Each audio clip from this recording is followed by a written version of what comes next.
presented by Albina Recording Studio, Simran, Zakia.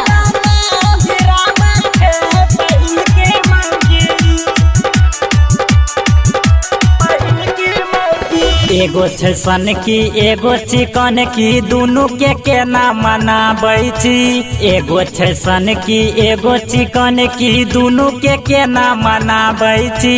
चोरी चुपे के छियै तीसर की मारै ला हमरा भिराबै छै। पहिल की मौगी हाँ पहिल की मौगी पीठिए पर बेलना गिराबै छी। पहिल की मौगी पीठिए पर बेलना गिराबै छी।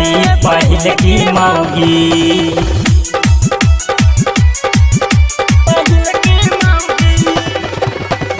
Music box, Nirbhay Raj, Zakia.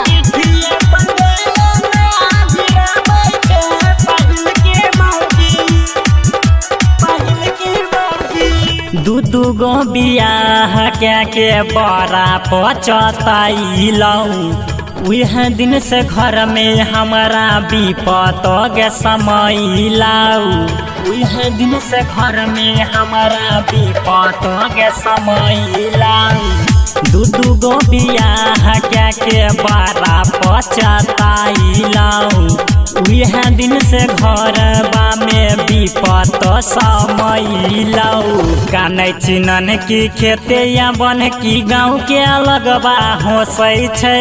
ई दै छी गे धमकी चढ़ल छौ बम की थाना में केस कराबै छी। पहिल की मौगी पीठिए पर बेलना गिराबै छी।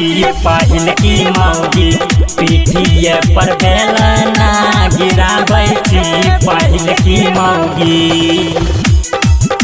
Presented by Albina Recording Studio, Simran. Music box, Nirbhay Raj, Zakia.